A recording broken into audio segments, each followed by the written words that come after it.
नमस्कार विद्यार्थी आणि पालक मित्रांनो, स्वागत आहे तुमचं परत एकदा आपल्या यूट्यूब चॅनलमध्ये। तर पहा, आपला जो महाराष्ट्र स्टेट आहे ना, तर या ठिकाणी आपण बघितलं की MBBS BDS जो आहे ना, त्याचा राऊंड 1चा जो आहे रिझल्ट डिक्लेअर झाला होता आणि त्यामध्ये मी तुमच्याबरोबर गव्हर्नमेंट MBBSचा कट ऑफ किती गेला राऊंड 1चा त्याच्यावर एक डिटेलमध्ये व्हिडिओ टाकलेला आहे। तुम्ही चॅनलच्या प्लेलिस्टमध्ये जाऊन तो पण चेक करू शकता। त्याचबरोबर आता ह्या व्हिडिओमध्ये आपण सविस्तर चर्चा करणार आहोत की महाराष्ट्र स्टेटमध्ये 2024-25 साठी जो काय आपला MBBS BDSचा राऊंड 1 झाला ना, तर त्यामध्ये प्रायव्हेट MBBS कॉलेजचा कट ऑफ किंवा सेमी गव्हर्नमेंट MBBS कॉलेजचा कॅटेगरीनुसार कट ऑफ किती गेलाय, किती SML पर्यंत अलॉटमेंट झालं, त्याचबरोबर ऑल इंडिया रँक विद्यार्थ्याचा किती होता आणि किती नीट स्कोर पर्यंत कोणत्या कॅटेगरीच्या विद्यार्थ्याला जे आहे ते राऊंड 1 मध्ये जे आहे ते MBBSचा सीट भेटला आहे, त्याची आपण सविस्तर चर्चा करणार आहोत। त्याचबरोबर तुम्हाला राऊंड 2चा एक्सपेक्टेड कट ऑफ कसा करता येईल किंवा किती असेल ना, तर हे पण डाऊट मी तुमचे पूर्ण 100% सॉल्व करण्याचा नक्की प्रयत्न करेल। तर तुम्ही पूर्ण व्हिडिओ बघा, तुमचे सर्व डाऊट या ठिकाणी सॉल्व होऊन जातील। जर आपण सर्वात अगोदर SC कॅटेगरीचा विचार केला, जर आपण SML बघितला तर 13,650 पर्यंत अलॉटमेंट झालेला आहे। ऑल इंडिया रँकचा विचार केला तर 1,52,992 एवढा तुम्हाला दिसून येतो आणि नीट स्कोर बघितला तर 537 नीट स्कोर असलेल्या विद्यार्थ्याला जे आहे ते SC कॅटेगरीमधून या ठिकाणी अलॉटमेंट होताना तुम्हाला बघायला मिळत आहे। त्यानंतर जर समजा आपण ST कॅटेगरीचा विचार केला तर 26,449 तुम्हाला SML बघायला मिळतो। ऑल इंडिया रँक जर बघितला आपण तर लगभग 3,69,420 तुम्हाला दिसत आहे आणि 401 नीट स्कोर असलेल्या विद्यार्थ्याला या ठिकाणी अलॉटमेंट झालेला आहे ST कॅटेगरीमधून। जर आपण समजा नंतर VJ कॅटेगरीचा विचार केला तर VJ कॅटेगरीमधून SML जवळपास 8,946 आहे। ऑल इंडिया रँकचा विचार केला तर 97,781 तुम्हाला दिसतो आणि 581 नीट स्कोर पर्यंत या ठिकाणी अलॉटमेंट होताना तुम्हाला दिसून येत आहे प्रायव्हेट किंवा सेमी गव्हर्नमेंट MBBS कॉलेजमध्ये, पण तुम्हाला कॅटेगरीचा 100% या ठिकाणी बेनिफिट मिळून जातो। जर आपण NTB कॅटेगरीचा विचार केला SML जर आपण बघितला तर जवळपास 11,153 आहे। ऑल इंडिया रँक बघितला तर 1,22,145 दिसून येतो आणि 562 नीट स्कोर असलेल्या विद्यार्थ्याला या ठिकाणी अलॉटमेंट झालेला आहे।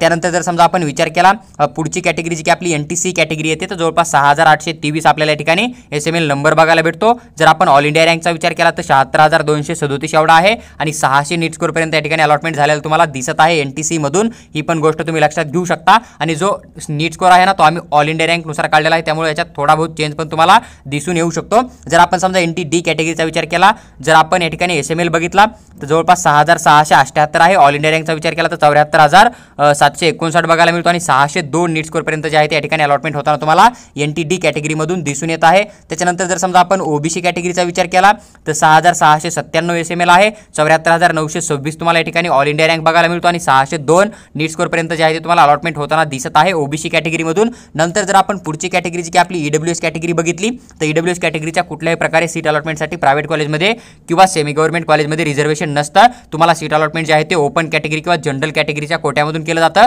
जरी तुम्हाला सीट ओपन किंवा जनरल कॅटेगरीचा दिला तरी पण तुम्हाला EWSचं सेमी गव्हर्नमेंट किंवा प्रायव्हेट कॉलेजमध्ये 100% स्कॉलरशिपसाठी बेनिफिट मिळतो। ही पण गोष्ट तुम्ही लक्षात ठेवू शकता। जर नंतर आपण जे काय नवीन रिझर्वेशन लागू झालं SABC जर त्यांचा कट ऑफचा विचार केला तर SML जवळपास 6,983 तुम्हाला बघायला भेटतो। ऑल इंडिया रँकचा विचार केला तर 77,839 एवढा आहे आणि 600 जे आपला नीट स्कोर आहे ना त्यानुसार या ठिकाणी अलॉटमेंट होताना तुम्हाला दिसून येत आहे 2024 मध्ये। नंतर आपण जर समजा जनरल कॅटेगरी किंवा ओपन कॅटेगरीचा विचार केला किंवा EWSचा कट ऑफ बघितला प्रायव्हेटसाठी तर जवळपास तुम्हाला या ठिकाणी एक 6,633 एवढा SML दिसत आहे, 74,342 एवढा तुम्हाला या ठिकाणी ऑल इंडिया रँक बघायला भेटत आहे आणि 601 एवढा जो आहे तो तुम्हाला या ठिकाणी नीट स्कोर बघायला भेटत आहे, ज्या की मुलांना ओपन कॅटेगरीमधून किंवा EWS कॅटेगरीमधून जे आहे ते अलॉटमेंट झालेला आहे राऊंड 1 मध्ये MBBS कोर्ससाठी। तर पहा, हा प्रायव्हेट किंवा सेमी गव्हर्नमेंट MBBSचा कॅटेगरी वाईज मी तुमच्याबरोबर सविस्तर कट ऑफ शेअर केला आहे। बाकी डिफेन्स 1, डिफेन्स 2, डिफेन्स 3 किंवा मग जे काय ऑदर रिझर्वेशन राहील हिल एरिया वगैरे तर त्यांच्या कुठल्याही प्रकारे वॅकंट सीट प्रायव्हेट कॉलेजमध्ये नसता। ही पण गोष्ट तुम्ही लक्षात ठेवू शकता। तर हा एक कट ऑफ होता राऊंड 1चा final cut off 100% accurate information आम्ही तुमच्याबरोबर शेअर केली आहे। व्हिडिओ आवडला असेल तर तुम्ही चॅनलला सबस्क्राईब करून आमच्यासोबत जोडून राहा, जेणेकरून फ्युचरमध्ये आम्ही BDSचा शेअर करू किंवा BMSचा शेअर करू किंवा मग जे काय रूल राहत आहे काउन्सिलिंगचे राऊंड 2 साठी काय राहतील किंवा राऊंड 2 कधी होणार आहे, राऊंड 2 ला चॉईस फिलिंग कशी करायची, तर ती सर्व अपडेट आम्ही या छोट्याशा चॅनलवर तुमच्याबरोबर एकदम फ्री ऑफ कॉस्टमध्ये एक्सप्लेन करून नक्की शेअर करू।